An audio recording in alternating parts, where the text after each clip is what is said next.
Welcome to N24 news. ముందుగా headlines చూద్దాం. సోమనాథ్ అమృత్సర్ వేడుకల్లో పాల్గొన్న ప్రధాని మోదీ. సోమనాథ్ ఆలయంలో ప్రత్యేక మహాపూజ నిర్వహించిన మోదీ. ఆధ్యాత్మిక వారసత్వానికి సోమనాథ్ ప్రతీక అన్న ప్రధాని మోదీ. భారీ భద్రత మధ్య ఘనంగా సోమనాథ్ అమృత్సర్ వేడుకలు. కూటమి ప్రభుత్వంపై మాజీ ఎంపీ భరత్ సంచలన వ్యాఖ్యలు. గాంధీ విగ్రహానికి నివాళులు అడ్డుకోవడంపై భరత్ ఆగ్రహం. ప్రజాస్వామ్య హక్కులను ప్రభుత్వం అణిచివేస్తోందన్న భరత్. రాజకీయ ప్రతీకారాలతో పాలన సాగుతోందంటూ విమర్శ.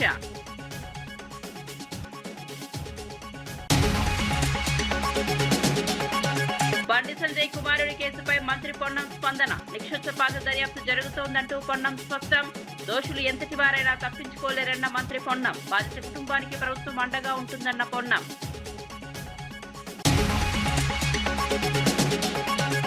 చంద్రబాబు ఇంటి పక్క భూములపై పేర్ని నాని ప్రశ్నలు. గ్రీన్ బెల్ట్ గా భూములు ఎలా మారాయంటూ పేర్ని ఫైల్. చంద్రబాబు ఇంటి పక్క ప్లాట్లపై వివరణ ఇవ్వాలన్న నాని. భూముల వ్యవహారంలో పారదర్శకత కోరిన పేర్ని నాని.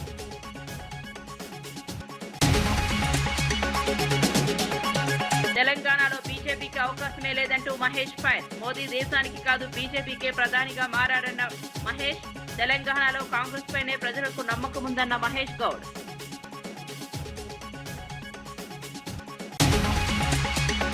గుజరాత్ లోని గిర్ సోమనాథ్ జిల్లాలో జరుగుతున్న సోమనాథ్ అమృత్సర్ 2026 వేడుకలు ఘనంగా కొనసాగుతున్నాయి.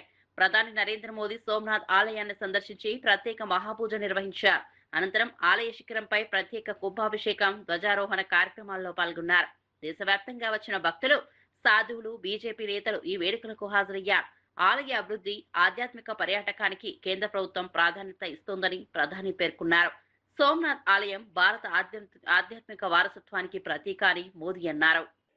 पोखरण में परमाणु परीक्षण किया था।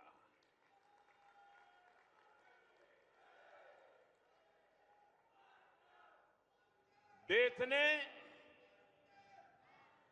11 मई को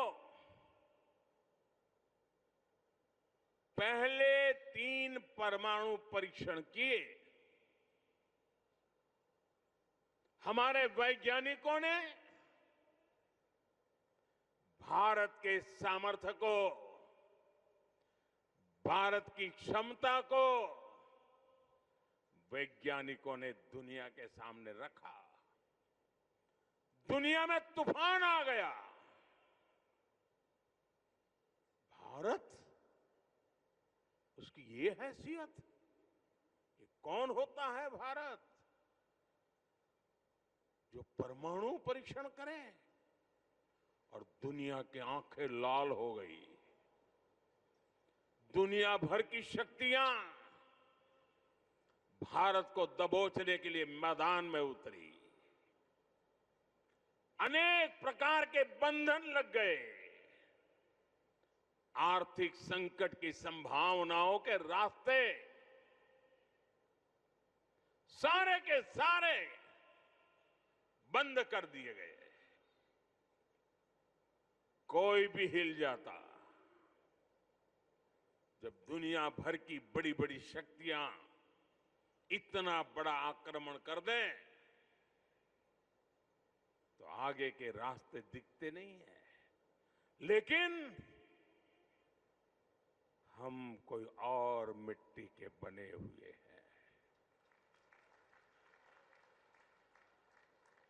11 मई के बाद दुनिया हम पर टूट पड़ी थी। 11 मई को वैज्ञानिकों ने अपना काम कर लिया था, लेकिन 13 मई को फिर 2 और परमाणु परीक्षण हुए। उससे दुनिया को पता चला था कि भारत की राजनीतिक इच्छा शक्ति कितनी अटल है। उस समय पूरी दुनिया का दबाव भारत पर था, लेकिन अटल जी के नेतृत्व में बीजेपी सरकार ने दिखाया था कि हमारे लिए राष्ट्र प्रथम है। दुनिया की कोई ताकत भारत को झुका नहीं सकती, दबाव में नहीं ला सकती। చంద్రబాబు ఇంటి పక్కన ఉన్న భూముల వ్యవహారంపై మాజీ మంత్రి పేర్ని నాని ప్రశ్నలు సంధించారు. సచివాలయం, హైకోర్టు, అసెంబ్లీ పక్కన ప్లాట్లు ఎలా వచ్చాయని ప్రశ్నించారు. చంద్రబాబు ఇంటి పక్కన ఉన్న 3,800 గజాలు గ్రీన్ బెల్ట్ గా ఎలా మారాయని నిలదీశారు. రెసిడెన్షియల్ ఏరియా గ్రీన్ బెల్ట్ గా మారడం వెనుక కారణాలు ఏమిటని అడిగారు. చంద్రబాబు ఇంటి పక్కన ఎవరు ఉండకూడదా అని ప్రశ్నించారు. భూముల విషయంలో ప్రభుత్వం పారదర్శకత పాటించాలని డిమాండ్ చేశారు. వారి కోళ్ళగారే వచ్చి సిగ్నేటరీ కింద లోకేష్ గారు, శ్రీమతి గారు వచ్చి అక్కడ పొలం కొనుక్కున్నారు. ఈ 2024లో వాళ్ళకి అక్కడ ఎట్లా ప్లాట్ వచ్చింది, ఎలా వచ్చింది, కొత్తగా ఎందుకు ఇచ్చారు అక్కడ ప్లాటు, దాన్ని మీరే ఎందుకు కొనుక్కున్నారు? ఎందుకంటే మీరు కొనుక్కుంటామన్న తర్వాత బేరం కుదిరాక వాళ్ళకి అక్కడ ప్లాట్ ఇచ్చారు కదా. నారాయణ గారికి అక్కడికి వచ్చింది, మామూలు రైతులకు ఎందుకు రాదు అని అడుగుతున్నాను. ఇంకొకటి ఏంటంటే చంద్రబాబు నాయుడు గారి ప్లాట్ సరిహద్దులు చూస్తే ఒకే 2 ఏపుల రోడ్లు, ఒకేపు 3 ఏపుల రోడ్లు, ఒకేపు ఖాళీ ఇళ్ల నిర్మాణానికి పనికొచ్చే ప్లాట్లు అని చెప్పాము. రిజిస్ట్రేషన్లో ఉంటుంది, రిజిస్టర్ ఆఫీసులో రిజిస్ట్రేషన్లో కాగితాల్లో. ఇవాళ ఆ ప్లాన్ చూస్తే గ్రీన్ బెల్ట్ మొత్తం చంద్రబాబు నాయుడు గారి ఇంటి ఆనుకున్న సరిహద్దు ముక్క 3,800 గజాలు, అంటే సుమారుగా 1 ఎకరం మిగిలింది. ఆ ఎకరం గ్రీన్ బెల్ట్ అయిపోయింది. చంద్రబాబు నాయుడు గారి ఇల్లు కరీంనగర్ జిల్లాలో ధాన్యం కొనుగోలు జాప్యంపై ఎమ్మెల్యే మేడిపల్లి సత్యం కలెక్టర్ ను కలిసి ఆందోళన వ్యక్తం చేశారు. జీపీఎస్ విధానం కారణంగా కొనుగోలు ఆలస్యమవుతున్నాయని, రైతులు ఇబ్బందులు పడుతున్నారని తెలిపారు. రైతులకు ఎలాంటి ఇబ్బందులు కలగకుండా వెంటనే చర్యలు తీసుకోవాలని కలెక్టర్ ను కోరారు. కటింగ్ లేకుండా ధాన్యం కొనుగోలు నిర్వహించాలని డిమాండ్ చేశారు. రైస్ మిల్లర్ల వ్యవహారంపై కూడా ఎమ్మెల్యే ఆగ్రహం వ్యక్తం చేశారు. బస్తా బరువు 40 కిలోలే ఉండాలని స్పష్టం చేశారు. రైతులకు అన్యాయం జరిగితే సహించబోమని హెచ్చరించారు. అవసరమైతే రైతులతో కలిసి ధర్నా చేస్తామని వేడిపల్లి సత్యం పేర్కొన్నారు. రైతన్నకు ఏ ఇబ్బంది పెట్టకుండా, తప్ప తాలుతో సంబంధం లేకుండా, కటింగ్ లేకుండా ధాన్యాన్ని కొనుగోలు చేసినటువంటి సందర్భం ప్రతి రైతన్నకు తెలుసు. దురదృష్టవశాత్తు ఈసారి కేంద్ర ప్రభుత్వం తీసుకొచ్చినటువంటి జీపీఎస్ సిస్టమ్ తోటి 1 వారం 10 రోజులు ఈ ధాన్యం సేకరణ ఆలస్యమైంది. దానివల్ల సెంటర్లలోకి లారీలు అనుకున్నంత రీతిలో రాకపోవడం, అదేవిధంగా ఈసారి చాలామంది రైతులు ఈసారి కొంచెం కటింగ్ ఎక్కువ చేస్తుందని చెప్పి ఫీల్డ్ లెవెల్ నుంచి ఫీడ్బ్యాక్ వస్తున్నప్పుడు ఒక ఎమ్మెల్యేగా, జిల్లా కాంగ్రెస్ పార్టీ అధ్యక్షుడిగా ఈ కరీంనగర్లో రైతాంగం తరపున తప్ప తాలుతో సంబంధం లేకుండా, కటింగ్ లేకుండా ధాన్యాన్ని సేకరించాలని చెప్పి కలెక్టర్ గారిని కోరడం జరిగింది.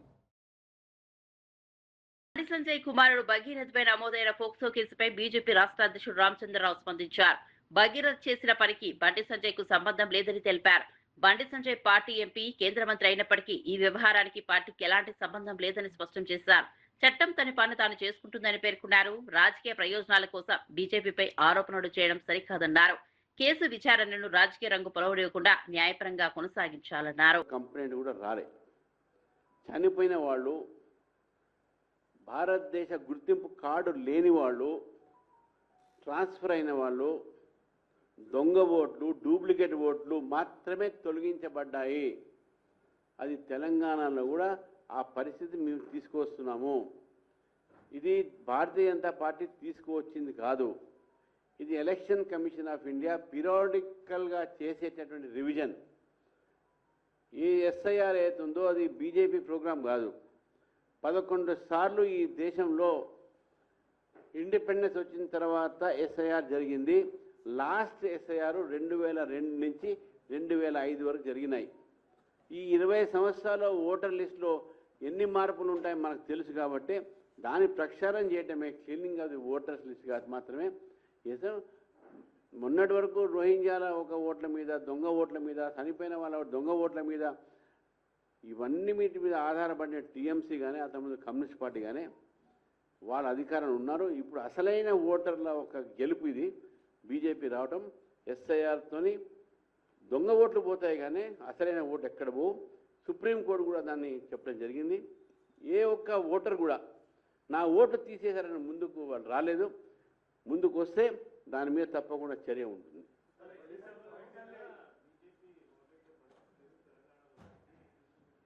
ప్రధాని మోదీ హైదరాబాద్ పర్యటనపై ప్రొఫెసర్ కోదండరాం కీలక వ్యాఖ్యలు చేశారు. జనగణనలో కులగణన 42% రిజర్వేషన్లపై ప్రధాని ప్రకటన చేస్తారని ఆశించామని అన్నారు. కానీ మోదీ కేవలం శుభాషితాలు మాత్రమే చెప్పారని విమర్శించారు. పెట్రోల్ తక్కువ వాడాలి, బంగారం కొనొద్దు, విదేశీ పర్యటనలు తగ్గించండి అనే విషయాలు చెప్పడానికి ఇంత దూరం రావాల్సిన అవసరం లేదన్నారు. తెలంగాణ విభజన హామీలు, రాష్ట్ర అభివృద్ధిపై స్పష్టత వస్తుందని భావించామని, కానీ నిరాశే మిగిలిందన్నారు. తెలంగాణ ప్రజల ఆశలకు అనుగుణంగా కేంద్రం స్పందించలేదని కోదండరాం విమర్శించారు. చేస్తారనుకుంటే వచ్చింది ఇది సుభాషితాలు చెప్పటానికే వచ్చినట్టుగా కనబడ్డది. పెట్రోలు తక్కువ వాడండి, కార్లు వాడకండి, మెట్రో రైల్లో ప్రయాణించండి, బంగారం కొనకండి, విదేశీ ప్రయాణాలు చేయకండి, ఇవి చెప్పటానికి ఇంత దూరం రావాల్సిన అవసరం లేదు. దూరదర్శన్లో సాయంకాలం ఉపన్యాసం పెడితే ప్రజలందరూ కూడా చూసేవారు. కాబట్టి నిన్న బాగా నిరాశపరిచింది. తెలంగాణ ప్రజలు తీవ్రమైన అసంతృప్తికి గురైనరు. తెలంగాణకి ఇచ్చిన హామీలు, విభజన హామీలు అమలు కాలేదు. ఇవన్నింటిపైన ఒక స్పష్టత వస్తుంది అనుకున్నాం. తెలంగాణ అభివృద్ధి విషయంలో, తెలంగాణ సమాజం యొక్క వికాసం విషయంలో ఒక స్పష్టత ఇస్తారనుకున్నాం. కానీ అట్లాంటివి ఏవి చేయలేదు. నక్సలైట్లను మేమే చంపగలిగినాం, ఏరి పారేయగలిగినాం అనే మాట తప్ప తెలంగాణ అభివృద్ధి కోసం ఏం చేసేది కూడా వాళ్ళు స్పష్టంగా చెప్పలేకపోయినరు. సికింద్రాబాద్ చిలకలగూడలో సంచలనం సృష్టించిన బీటెక్ విద్యార్థి యావన్ అలియాస్ అఖిల్ హత్య కేసును పోలీసులు ఛేదించారు. ప్రేమ వ్యవహారమే హత్యకు కారణమని డీసీపీ రక్షితా కృష్ణమూర్తి తెలిపారు. ఈ కేసులో మొత్తం 10 మంది నిందితులను అరెస్ట్ చేశారు. యువతి కుటుంబ సభ్యులు, బంధువులు కలిసి పథకం ప్రకారం హత్య చేసినట్లు దర్యాప్తులో తేలింది. ఘటనకు ముందే కుట్ర పన్ని కత్తులతో దాడి చేసినట్లు పోలీసులు వెల్లడించారు. నిందితుల వద్ద నుంచి హత్యకు ఉపయోగించిన ఆయుధాలు, రక్తపు మరకల దుస్తులు, మొబైల్ ఫోన్లు స్వాధీనం చేసుకున్నారు. శాంతి భద్రతలకు విఘాతం కలిగించే చర్యలను ఎట్టి పరిస్థితుల్లోనూ సహించబోమని హైదరాబాద్ పోలీసులు హెచ్చరించారు. ఈ ఇన్సిడెంట్ మీకు అందరికీ తెలుసు. May 7th, 2026 నాడు లేట్ ఈవినింగ్ 8:39 మధ్య ప్రాంతంలో జరిగింది. అండ్ మనకి లేట్ నైట్ వాళ్ళ తండ్రి మనకి పెటిషన్ ఇచ్చారు. ఇమీడియట్లీ మేము crime 231/26 under murder sections, unlawful assembly and writing with deadly weapons case register చేసి ఇమీడియట్లీ ఇన్వెస్టిగేషన్ ప్రారంభం చేశాము. ఈ ఇన్వెస్టిగేషన్లో అవసరమైన టీమ్స్, ఒక 5 టీమ్స్ ఫామ్ చేశాము. చిలకలగూడ డివిజన్లో SHO ఆధ్వర్యంలో, రామకృష్ణ ఆధ్వర్యంలో, మధు DI ఆధ్వర్యంలో, under the guidance of ACP and additional DCP Narsaiah. These teams operated and ఈరోజు 10 మందిని అరెస్ట్ చేస్తున్నాము. ఈ details of the accused persons ఎవరున్నారో, A1 వచ్చేసి అలబోయిన సాయి కిరణ్, వాళ్ళు ప్రైవేట్ ఎంప్లాయీ. మీకు అందరికీ తెలుసు, వాళ్ళ మీద ఆల్రెడీ ఒక రౌడీ షీటర్ ఉంది చిలకలగూడ PSలో. A2 Rajam Paramesh Kumar Yadav, A3 Rajam Vamshikrishna, A4 Rajam Manish, A5 Siriguri Rahul, A6 Kucchula Shivanandan Yadav, A7 Rajam Narasimha Yadav, A8 Rajam Srisailam Yadav, A9 Rajam Mallesh Yadav and ఒక మైనర్ అబ్బాయి కూడా ఉన్నారు. సో ఒక CCL ఇస్ దేర్. వీళ్ళ 10 మంది ఇది ప్రీ ప్లాన్డ్గా ఆల్మోస్ట్ ఒక 4-5 డేస్ నుంచి వాళ్ళు ప్రీ ప్లాన్గా ఈ అబ్బాయిని ఏదో ఒకటి చేయాలి, వాళ్ళని మర్డర్ చేసేయాలి అని అనుకొని ఒక సర్వేలెన్స్ కూడా పెట్టారు మేడిబావి ఏరియాలో. ఎప్పుడైనా వాళ్ళు ఇప్పుడు ఇక్కడ వస్తే వాడిని కొట్టేయాలి అని. మొన్న 7th నాడు వాళ్ళ ఫ్రెండ్ ఇంటికి, సుబ్బు అని వాళ్ళ ఫ్రెండ్ ఇంటికి వస్తే ఇమీడియట్లీ వీళ్ళందరికీ ఇన్ఫర్మేషన్ వెళ్ళింది. సో ముందు నుంచి 6 మంది అక్యూజ్డ్ వాళ్ళు సుబ్బు వాళ్ళ ఇంటి దగ్గర వచ్చి కొంతమప్పుడు గొడవలు స్టార్ట్ అయింది. ఇమీడియట్లీ ఆ గొడవల వల్ల ఒకరు కత్తి తీసి వాళ్ళని స్టాబ్ చేసిన తర్వాత మిగిలిన వాళ్ళు కూడా అదిలో వాళ్ళని చేతులతోటి కాళ్ళతోటి కొట్టి ఆల్మోస్ట్ ఒక 16-17 స్టాబ్స్ ఇంజురీస్ అయ్యింది అబ్బాయి మీద, వాళ్ళ నెక్ మీద, in front of the neck, head మీద and other parts of the body. So వాళ్ళని ఇమీడియట్లీ వాళ్ళ ఫ్రెండ్స్ ఎవరున్నారో గాంధీ హాస్పిటల్కి షిఫ్ట్ చేశారు. షిఫ్ట్ చేసిన తర్వాత అక్కడ హాస్పిటల్లో అబ్బాయిని డిక్లేర్ డెడ్ అని చెప్పారు. And in the mean time మనకి ఇన్ఫర్మేషన్ వచ్చిన తర్వాత ఈ కేసుని నమోదనం చేసి ఇన్వెస్టిగేషన్ ప్రారంభం చేశాము. సో మనకి తెలిసింది ఏమిటంటే ఈ అబ్బాయి 3rd ఇయర్ బీటెక్ స్టూడెంట్. స్కూల్లో చదివేటప్పుడు అక్కడ వాళ్ళ అమ్మాయి పరిచయం అయ్యారు. అప్పుడు ఫ్రెండ్స్ ఉన్నారు. ఒక 2 years నుంచి ఇద్దరికి రిలేషన్లో ఉన్నారు. ఇది వాళ్ళ ఫ్యామిలీ మెంబర్స్కి, అమ్మాయిల వాళ్ళ ఫ్యామిలీ మెంబర్స్కి ఇష్టం లేదు. సో అది వల్ల ఆ అబ్బాయికి వాళ్ళ పేరెంట్స్కి కూడా వార్నింగ్ కూడా ఇచ్చారు. బట్ అది స్టాప్ కాలేదు. వాళ్ళిద్దరు ఇంకా మాట్లాడుకుంటున్నారు. అండ్ ఇదిలో మెయిన్ ముఖ్యంగా మనకి A1 వచ్చేసి సాయి కిరణ్. ఈ అబ్బాయి కూడా ఆ అమ్మాయిని పెళ్లి చేసుకున్నాలి అని అనుకుంటున్నారు. అంటే బంధువులందరూ మాట్లాడుకుంటున్నారు, సేమ్ ఫ్యామిలీ మెంబర్సే.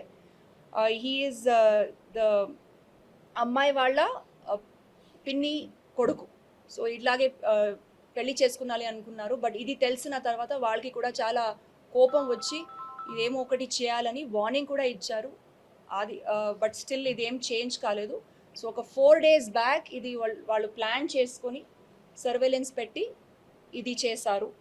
సో ఇమీడియట్లీ మేము వీళ్ళందరినీ అరెస్ట్ చేసి వాళ్ళ నుంచి మేము ఒక నైఫ్ కూడా, ఈ ఒఫెన్స్లో యూజ్ చేసిన నైఫ్ కూడా సీజ్ చేశాము. వాళ్ళు వేసుకున్న బట్టలు, షర్ట్స్ మీద బ్లడ్ స్టెయిన్డ్ క్లాత్స్ కూడా సీజ్ చేశాము. ఈ ఒఫెన్స్ చేసేదానికి వాళ్ళు ఒక 2-wheeler కూడా యూజ్ చేశారు. అండ్ వాళ్ళ నుంచి అన్ని మొబైల్ ఫోన్స్ కూడా మేము సీజ్ చేసాము. సో ఇది ఇంకా మేము టెక్నికల్ ఎవిడెన్స్ అని మేము చెకప్ చేస్తాము in our further investigation. So ఇది మేము ఇది ఫైర్ ఫైటింగ్ మోడ్లో, మీకు అందరికీ తెలుసు last 3-4 days we've all been under lot of pressure. But despite that ఇది ప్రాపర్గా ఇన్వెస్టిగేషన్ చేసి వీళ్ళందరిది ఎస్టాబ్లిష్ చేసి ఈరోజు మేము అరెస్ట్ చేస్తున్నాము. ప్రభుత్వంపై మాజీ ఎంపీ భరత్ సంచలన వ్యాఖ్యలు చేశారు. గాంధీ విగ్రహానికి నివాళులు అర్పించనీయకుండా పోలీసులు అడ్డుకోవడంపై ఆగ్రహం వ్యక్తం చేశారు. ఈ సందర్భంగా పోలీసులతో వాగ్వాదానికి దిగారు. రాష్ట్రంలో అరాచకం రాజ్యం వెళుతోందని విమర్శించారు. ప్రజాస్వామ్య హక్కులను కూడా ప్రభుత్వం అణిచివేస్తోందని ఆరోపించారు. రాజకీయ ప్రతీకారాలతో వ్యవహరిస్తున్నారని మండిపడ్డారు. ప్రజాస్వామ్య పరిరక్షణ కోసం తాము పోరాటం కొనసాగిస్తామని మాజీ ఎంపీ భరత్ స్పష్టం చేశారు. అయితే దండి మార్చ్ ఉందో ఆ యొక్క దండి మార్చిని రాజమహేంద్రవరంకి తీసుకుని వచ్చి ఢిల్లీ కన్నా అద్భుతంగా ఈ యొక్క దండి మార్చిని మా ప్రభుత్వంలో మేము తయారు చేసాం. దాని తర్వాత ఈ కూటమి ప్రభుత్వం వచ్చిన తర్వాత ఈ 2 సంవత్సరాల కాలంలో ఈ యొక్క దండి మార్చిని పూర్తి స్థాయిగా నిర్వీర్యం చేశారు. ఇవాళ కొంతమంది యాక్టివిస్టులు మున్సిపల్ కమిషనర్ గారికి లెటర్ పెట్టుకుని, ఏమండి మేము మా సొంత ఖర్చులతో ఈ యొక్క దండి మార్చిని మళ్ళీ రిపేర్ చేయిస్తాము, పెయింట్లు వేయిస్తామంటే జనరల్గా ఏ ఆఫీసర్ అయినా పర్మిషన్ ఇస్తారు. దాంట్లో భాగంగా పర్మిషన్ ఇచ్చిన తర్వాత ఇవాళ మేమంతా కూడా ఇక్కడికి వచ్చి పెయింట్లు ఎలా చేశారు అనేది చూడటానికి ఇక్కడికి ఈ ప్రాంతానికి వస్తే ఇంతమంది పోలీసులు ఇక్కడికి వచ్చి చూడనివ్వకుండా అడ్డుకుంటూ ఉన్నారు. గాంధీ మహాత్మునికి పూలు వేసి నివాళులు అర్పిద్దామంటే పూలు కూడా వేయలేని పరిస్థితులు ఈ యొక్క కూటమి ప్రభుత్వం తీసుకొచ్చారు. ఒకటే అంశం అడుగుతున్నా, ఒక 2 నెలల క్రితం అనుకుంటా మహాత్మా గాంధీ గారి చేతిలో బియర్ బాటిల్ పెట్టారు. ఇదే దండి మార్చిలో బియర్ బాటిల్ పెడితే అప్పుడు వచ్చి మేము ధర్నా చేసి నినాదాలు చేసాం. ఇప్పటిదాకా పోలీస్ డిపార్ట్మెంట్ అది ఎవరు చేశారా, ఆకతాయిలు చేశారా, లేకపోతే కిట్టన్ వాళ్ళు చేశారా, లేకపోతే దేశద్రోహులు చేశారా, ఎవరు చేశారా అనేది పట్టుకున్న సందర్భం ఇప్పటిదాకా లేదు. సంజయ్ కుమారుడిపై తెలంగాణ ప్రభుత్వం ఎలాంటి కక్షపూరితంగా వ్యవహరించడం లేదని మంత్రి పొన్నం ప్రభాకర్ తెలిపారు. కేంద్ర మంత్రి అయిన బండి సంజయ్ స్వయంగా తన కుమారుడిపై వచ్చిన ఆరోపణలపై విచారణ కోరాల్సిందని అన్నారు.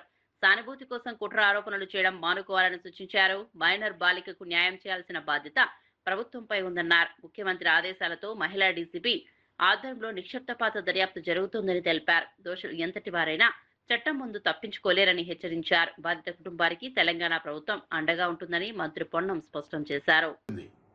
మీరు దాని మీద ఏదో కుట్ర చేస్తా ఉన్నారు, సానుభూతి కొరకనే ప్రయత్నం చేసే కంటే ఆ అమ్మాయి మిమ్మల్ని కలిసిన మాట వాస్తవమా కాదా, ఆ అమ్మాయితో బాబు తిరిగిన మాట వాస్తవమా కాదా, వాటిని నిరూపణ చేసుకోవడానికి ప్రయత్నం చేసి నిర్దోషిగా అయితే నిర్దోషిత్వం నిరూపించుకోండి. కానీ మీరు కేంద్ర హోంశాఖ సహాయ మంత్రి ఉండి ఒకవేళ పొరపాటు జరిగితే చట్టం తన పని తాను చేసుకుపోయే విధంగా ఉండాలని కోరుకుంటా ఉన్నా. ఇక్కడ ఎవరి పట్ల ఎవరికి తెలంగాణ ప్రభుత్వం వివక్ష లేదు. తెలంగాణ ఆడబిడ్డలను కాపాడే బాధ్యత ఈ ప్రభుత్వం మీద ఉంది. తప్పకుండా తెలంగాణ ఆడబిడ్డలకు విశ్వాసం కలిగజేస్తాం. ఎక్కడ ఇటువంటి చర్యలు జరిగితే వారికి పూర్తిగా సపోర్ట్గా ఉంటుంది. దాని తర్వాత నిన్న మొన్న కొంత మున్నూరు కాపు సంఘానికి సంబంధించిన నాయకులు కూడా ఏదో వివక్షపూరితంగా వ్యవహారం చేస్తామని చెప్తా ఉన్నారు. నాకున్న సమాచారం మేరకు ఆ అమ్మాయి కూడా సేమ్ మున్నూరు కాపు వర్గానికి సంబంధించిన అమ్మాయి అని తెలిసింది. కాబట్టి ఇందులో ఎవరిని బ్లేమ్ చేయడానికి వాడుతున్నటువంటి అంశం లేదు ఇందులో. కాబట్టి ఈ ముఖ్యమంత్రి గారు కూడా ఈ అంశం మీద విచారణకు ఆదేశించినారు.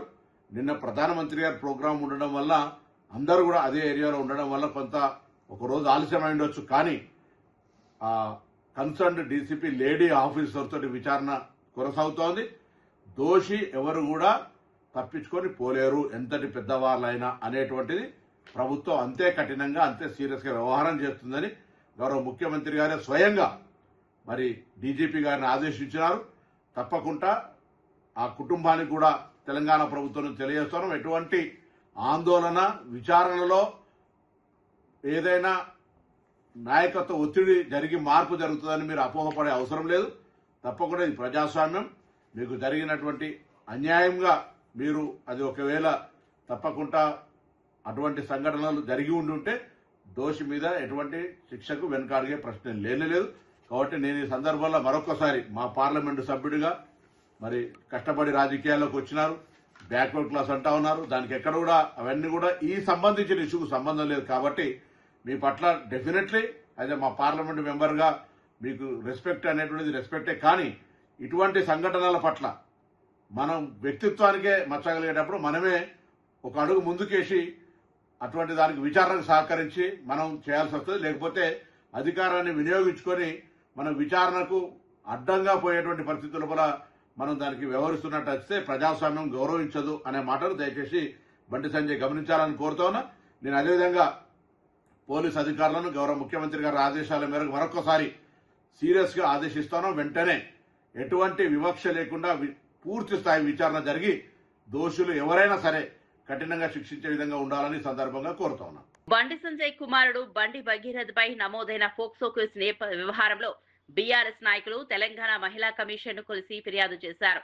సికింద్రాబాద్ బుద్ధ భవన్ లో సమావేశం అనంతరం మీడియాతో మాట్లాడిన నేతలు కేసు విచారణలో జాప్యం జరుగుతోందని ఆరోపించారు. మైనర్ బాలికకు న్యాయం చేయాలని డిమాండ్ చేశారు. అధికార ప్రభావంతో కేసును బలహీనపరిచే ప్రయత్నాలు జరుగుతున్నాయని అనుమానం వ్యక్తం చేశారు. ఈ వ్యవహారంలో పారదర్శక దర్యాప్తు జరిపి బాధ్యులపై కఠిన చర్యలు తీసుకోవాలని మహిళా కమిషనర్ ను కోరారు. మనం వింటా ఉన్నాం. కేంద్ర హోంశాఖ సహాయ మంత్రిగా ఉన్నటువంటి బండి సంజయ్ గారి కుమారుడు మరి పోక్సో చట్టం కింద కేసు నమోదై దాదాపు 3 రోజులు కావస్తా ఉన్నా మరి దానిపైన ఇలాంటి విచారణ చేపట్టకుండా తక్షణం ఎవరైతే బండి సంజయ్ కుమార్ గారి కుమారుడు ఉన్నారో వారి పైన కేసు బుక్ అయింది. ఇమ్మీడియట్ గా వారిని తక్షణం అరెస్ట్ చేయాల్సిన అవసరం ఉన్నా ఇలాంటి చర్యలు తీసుకోకుండా తిరిగి వారిని కాపాడే ప్రయత్నం రాష్ట్రంలో ఉన్నటువంటి హోంశాఖ బాధ్యతలు చేపట్టినటువంటి ముఖ్యమంత్రి రేవంత్ రెడ్డి గారు కాపాడడానికి విశ్వ ప్రయత్నాలు చేస్తున్నది మన స్పష్టంగా కనపడతా ఉన్నది. మరి ఈ పోక్సో చట్టం అనేది అందరికి తెలుసు.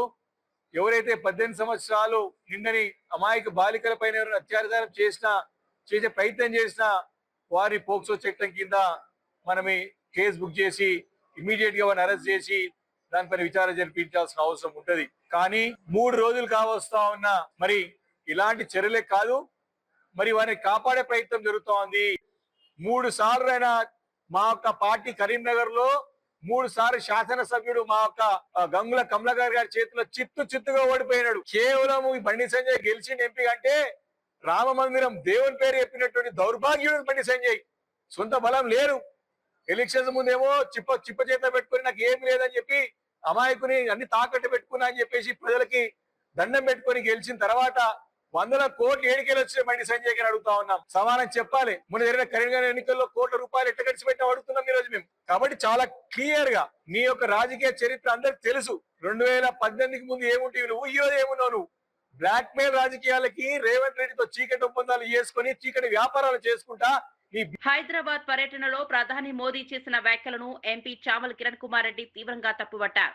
రాజకీయాలు మాట్లాడనని చెబుతూ మోదీ పూర్తిగా రాజకీయ వ్యాఖ్యలకే పరిమితమయ్యారని విమర్శించారు. మన్మోహన్ సింగ్ గుజరాత్ కు చేసిన సహాయం కంటే ఎక్కువ తెలంగాణకు ఇస్తున్నామని చెప్పడం విడ్డూరమన్నారు. నాతో కలిస్తేనే అభివృద్ధి అన్నట్లుగా మోదీ మాట్లాడడం ఫెడరల్ స్ఫూర్తికి విరుద్ధమని పేర్కొన్నారు. తెలంగాణ అభివృద్ధికి సహకరించాలని సీఎం రేవంత్ రెడ్డి చేసిన విజ్ఞప్తిని కూడా ప్రధాని రాజకీయంగా మలిచారని ఆరోపించారు. విషయాన్ని ఆయన మూడోసారి ప్రధానమంత్రి అయిన తర్వాత వచ్చినటువంటి నరేంద్ర మోడీ గారిని రిక్వెస్ట్ చేసి దాంట్లో భాగంగానే ఆయన గతంలో మన్మోహన్ సింగ్ గారు ప్రధానమంత్రిగా ఉన్నప్పుడు మీకు సహకరించి గుజరాత్ మోడల్ని ఎలా తీర్చిదిద్దిర్రో మీరు, అలాగే మీరు ఇప్పుడు ప్రధానమంత్రి గురు కాంగ్రెస్ సీఎంగా నేనున్నా కాబట్టి నాకు సహకరించాలన్న దానికి స్పందిస్తూ నరేంద్ర మోడీ గారు రాజకీయం మాట్లాడను అని చెప్తూనే రాజకీయం మాట్లాడుతూ నేను ఒకవేళ మన్మోహన్ సింగ్ గారు ఇచ్చినట్టు ఇస్తే ఇప్పుడు ఇచ్చిన దాంట్లో సగం కూడా రావని చెప్పడం విడ్డూరంగా ఉంది. భారతదేశంలో ఎన్నో సంవత్సరాలు అధికారంలో ఉన్న కాంగ్రెస్ పార్టీ తీసుకొచ్చినటువంటి ఎన్నో సంస్థలే ఈరోజు ఉన్నాయి తప్ప బీజేపీ వాళ్ళు వచ్చిన తర్వాత కేవలం వాళ్ళు మాటలకే పరిమితమయ్యారు. కొన్ని సెంటిమెంట్ ఇష్యూస్ని తీసుకొని ప్రజలలో విభేదాలు ప్రతిపక్షాలను నిర్వీర్యం చేయాలన్నటువంటి పరిస్థితినే రాజకీయంగా తీసుకురు తప్ప, ఎందుకంటే దానికే నిదర్శనం నిన్నటి సబ్జెక్ట్. ఎందుకంటే ఒకవేళ నువ్వు అనుకున్న దాకా రీచ్ కావాలి అనుకుంటే, సాధించాలనుకుంటే తెలంగాణ కోసం ఏదంటే నాతోటి కలువు అప్పుడే సాధ్యమైందని చెప్పకనే చెప్పిండు నరేంద్ర మోడీ గారు. అంటే అర్థమైంది, భారతదేశంలో ఏ ప్రతిపక్ష పార్టీ ఉండొద్దు, ఏ ప్రతిపక్ష పార్టీలో ఉన్నటువంటి ముఖ్య నాయకులు కూడా ఉండొద్దు, ఉంటే నాతోటి ఉండాలి, లేదంటే వాళ్లకు డెవలప్మెంట్ జరగదు. అంటే డబుల్ ఇంజన్ సర్కార్ ఉంటే తప్ప ఈ దేశంలో నరేంద్ర మోడీ గారు చెప్పేది ఏంటంటే బీజేపీకి మద్దతు ఇస్తేనే అభివృద్ధి, లేకపోతే అభివృద్ధి లేదని చెప్పడం జరిగింది. నేను ఒకటే అడుగుతున్నా మోడీ గారు మీరు గతంలో కూడా ఎప్పుడైతే మీరు తెలంగాణ అంశాల గురించి 2 సార్లు మాట్లాడినప్పుడు తల్లిని చంపి బిడ్డను బతికిచ్చిరని చెప్పింది మీరే. అంటే మీకు తెలంగాణ మీద ఉన్నటువంటి తెలంగాణ డెవలప్మెంట్ మీద కానీ, తెలంగాణ ఆవిర్భావం మీద కానీ, తెలంగాణ మీద ఉన్నటువంటి మీ ఆలోచన ఏందో మీరు చెప్పకనే చాలాసార్లు చెప్పారు 7వ ఫ్లోర్లో. మీతో పాటు ఈ మధ్యకాలంలో తేజస్వి సూర్య విభజనను పాకిస్తాన్ ఇండియా విభజనగా పోలిస్తే కూడా మీరు స్పందించలేదు. దీన్ని బట్టి చూస్తే మీకు తెలంగాణ మీద ఏమాత్రం కూడా చిత్తశుద్ధి లేదు. ఉంటే తెలంగాణ విభజన జరిగినప్పుడు ఉన్నటువంటి మిగులు హామీలను ఎప్పుడో నెరవేరుదురు. ఈరోజు చంద్రబాబు నాయుడు గారు మీకు మద్దతు పలికినందుకు ఆంధ్రప్రదేశ్కి ఏ విధంగానైతే సహకరించాలనుకుంటున్నారో, ఎందుకంటే వాళ్ళు డబుల్ ఇంజన్ సర్కార్లో ఉర్రు కాబట్టి, అదేవిధంగా మీరు ఒక ప్రధానమంత్రి భారతదేశానికని మర్చిపోవద్దు. మీరు ప్రధానమంత్రి ప్రతి రాష్ట్రం నుంచి వచ్చే నిధులనే మీరు తిరిగి డెవలప్మెంట్కి ఇస్తారు. మీకు స్వతహాగా ఏమి నిధులు ఉండవు. కాబట్టి ఏ రాష్ట్రానికైనా ఏదో ఒక మెజర్మెంట్ ప్రకారం, అంటే వాళ్ళ నుంచి కలెక్ట్ చేసేటువంటి ట్యాక్స్ల పరంగా కానీ, లేకపోతే అక్కడ జరుగుతున్నటువంటి డెవలప్మెంట్ కార్యక్రమాలకు కానీ సమానంగా పంచాల్సిన అవసరం ఉంది. కాబట్టి దీంతో తేటతెల్లమైంది ఏంటంటే ఈ దేశంలో ఏ పొలిటికల్ పార్టీని ఉండనియొద్దని, ఏ పొలిటికల్ పార్టీ మీదైనా ప్రెజర్ అయినా తీసుకొస్తారు, లేకపోతే అభివృద్ధి అంశం మీద ఇలాంటి టార్గెట్ అయినా చేస్తారనేది క్లియర్గా అర్థమైంది. రేవంత్ రెడ్డి గారు కేవలం నిన్న రాష్ట్ర భవిష్యత్ కోసం, రాష్ట్ర ప్రయోజనాల కోసం, రాష్ట్రంలో ఇచ్చినటువంటి హామీలను నెరవేర్చనికనే ఆయన నరేంద్ర మోడీ గారిని ప్రాధేయపడ్డారు. కానీ దాన్ని మాట్లాడనంటూ రాజకీయంగానే మాట్లాడడం జరిగింది. తెలంగాణలో బీజేపీ మొలకెత్తే అవకాశమే లేదని టీపీసీసీ చీఫ్ మహేష్ కుమార్ గౌడ్ అన్నారు.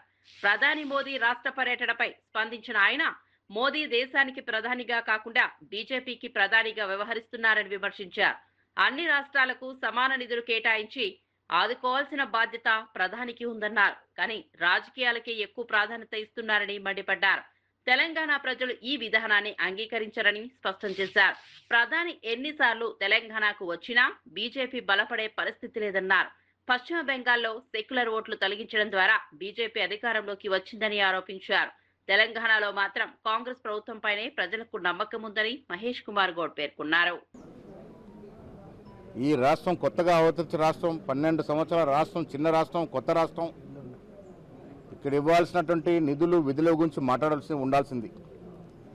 విభజన హామీలో ఇచ్చినటువంటి హామీల గురించి, విభజన చట్టంలో హామీల గురించి మాట్లాడి ఉంటే బాగుండేది. ఈ రాష్ట్రాన్ని అన్ని రకాలుగా ఆదుకోవాల్సినటువంటి ప్రధానమంత్రి గారు కేవలం రాజకీయాలు మాట్లాడి ఈ రాష్ట్రంలో మేమే వస్తామనే మాట చెప్పడం వారు బీజేపీ పార్టీ కొరకే వచ్చినట్టుగా కనబడతా ఉంది. వారు ప్రధానమంత్రి హోదాలో వచ్చినారు. ప్రధానమంత్రి హోదాలో రాష్ట్రానికి ఇవ్వాల్సినటువంటి అభివృద్ధి గురించి మాట్లాడుంటే సంతోషించే వాళ్ళం. బహుశా ప్రధానమంత్రి గారికి తెలియదు ఈ రాష్ట్రం యొక్క స్థితిగతులు, ఈ రాష్ట్రం యొక్క భౌగోళిక కుల సమీకరణలు. ఈ రాష్ట్రంలో బీజేపీ పార్టీ మొలకెత్తే సమస్య లేదు. ఇవాళ వెస్ట్ బెంగాల్లో ఏ రకమైనటువంటి రాజకీయాలు చేసి వాళ్ళ అధికారంలోకి వచ్చారో ఒక్కసారి ప్రజలకు అర్థం కావాలి. 1 కాదు 2 కాదు 92 లక్షల ఓట్లు తీసేశారు.